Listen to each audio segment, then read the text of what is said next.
Okay. Hi everybody. Hi everyone, it's Katarina from Dollar Desserts and I am joined with Cait once again. And today we are trying 11 different sugar combinations to make the awesomest, best brownies. So we already know what the best egg replacer is. Now we're trying to find what the best sugar combination is. Our baking mix already has cane sugar in it, so we're trying to find which combination is going to give us the fudgiest brownie. So today's sugar combinations are all cane sugar and the following: white sugar, brown sugar, stevia, monk fruit and xylitol, date paste, unsweetened soy milk, agave, maple syrup, coconut nectar, coconut sugar, and applesauce. And so let's get into it. Alright, so we have baked all the brownies in hyperspeed and we are now going to eat all of them once again. What do you want to start with? Let's actually start with the maple syrup this time. Okay, so maple syrup is like the standard that we always use. It's also incredibly Canadian of us to use maple syrup.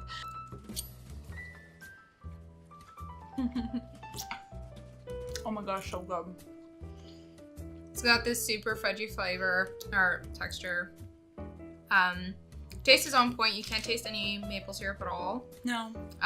But I can imagine that being different if you don't source like actual maple syrup, like those people who use like Jemima. Yeah, if you use like table syrup, I don't know. Like it might taste really different, but it probably is okay too. I don't know. Let's try agave. This is one that I get requests all the time about can I switch for agave? I personally have never used agave ever in my life to bake anything until this brownies. So let's try it. With different textures. There's something about the aftertaste I don't like. I agree. It still works though, but it's not. No. Is it? It feels kind of more like sticking to the roof of my mouth. I don't know, like there's something stickier about this. Sticky in a bad way. Mm-hmm. It gets stuck. Yeah. Taking the slow train. Fruit. Yeah, monk fruit and xylitol, and then we have the stevia. Stevia. Stevia is one of my grandma's favorite ingredients. I think it's not so great. Oh boy, I'm doing the elimination diet, and I wasn't allowed sugar, but I still wanted to bake something. And so I bought some stevia. This is the first time I ever tried it. And I made these like stevia, like almond butter, like raw cups. And it was just so gross. I couldn't even eat it. I was like, why do people even eat this? Like,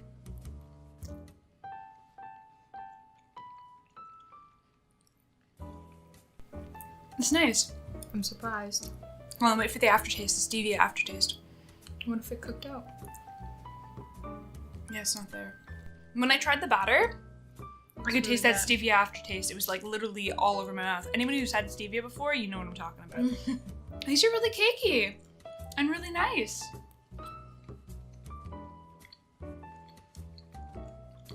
Way fudgier than the stevia. Still tastes good, but there's a slight there's aftertaste. Yeah, going on here. It's not terrible. No, there's it's just good. something I can't quite place it. it's fudgier because the monk fruit and the xylitol are granulated, whereas the stevia that we got was like the powdered stevia, which is most stevia, and that's obviously going to make something that's not as heavy. So it's fudgy and 0 calories. But yeah, you're right. There's something, I don't know what it is. It almost reminds me of like whole wheat bread, which is weird. That is really weird. I do not get whole wheat bread, girl. But if I had to pick between stevia and monk fruit, I'd pick stevia because monk fruit is like $500 for 2 grams. Mm-hmm. So, yeah. But if you're rolling in the dough, you can get that fudgy kind of brownie with the monk fruit one. So it's not as cakey, and that's for those texture lovers, which is probably me. So coconut nectar is supposed to be like honey. It is very expensive. When I bought it at the store, I was like, I do not ever want to use this ever again. It's freaking gross. Yeah, and the texture of it is weird. And when I baked, it was really, like, the dough was really dry. But, you know, if there's some people out there who, you know, choose to use honey, the coconut and nectar was a similar texture, so maybe this will work. I have no idea. I don't know. I never liked honey, so. Yeah, and I wouldn't even put honey in brownies in general, but okay. Anyways, let's try it. Oh, it's like dense. It's hard. It is thick. Doesn't want visitors. Interesting. it does have a really nice chew. And I bet you that's because of the thickness of the honey in it. That's good. Again, it's still fudgy. I haven't lost much to the texture. It's good. Taste is a bit different, but nothing bad. No, it's good. The soy milk, I get questions all the time from people who are trying to do like lower carb or like lower sugar, and they're like, can we replace the maple syrup in the baking mix with like something that's no sugar? And I didn't know about the stevia thing until now, but I always say just replace the liquid with, you know, your non-dairy milk you have at home. And I've never tried it. I'm gonna admit that, and I'm gonna try it now. That's fine. It's like chocolate cake, kind of. Yeah, but it's a lot less sweet than a dessert should be, so it's okay. Like it's not like someone's gonna eat it and be like, that's not good, because it's actually quite good. It's just like a lot less sugar than I'd expect in a dessert. And if you're gonna eat dessert, eat dessert. Eat dessert. We did the brown sugar because in case you're in a pinch and you have nothing in your house, you always have brown sugar or white sugar in your house, hopefully. Yeah, mix those with some water, toss it in with the baking mix, and this looks surprisingly cakey. But not. Brown sugar kind of gives things a bit of almost a less fudgy texture. If you use too much brown sugar, then that's the kind of thing you're gonna get. It's still gonna get fluffy. White sugar is usually what makes things more dense. Bringing in the fruits, dates, and applesauce.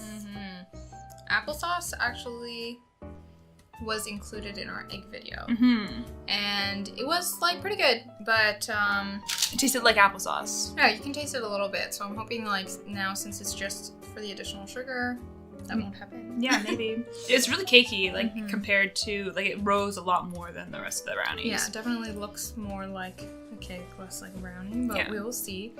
Let's start with the apple. Nope. No, I don't like it. Honestly, no. Yeah, I'm not a fan. It's okay. I think I actually put this now below agave. Yep, would agree. Yeah. It's not good. Wow. Tastes like dates. What do you think? Only a little bit like dates. It's real fudgy. Like this isn't. No, it's not that bad. It's good. As far as tasting like a fruit goes, it's not that bad. Yeah, no, it's better than the applesauce, hands down. It's fudgy, it's good. If you have dates in your house, you know, this one's gonna be real fudgy. It's gonna probably be the most, oh yeah. I mean, it's got a beautiful crackly top. This is Fudge Town right here.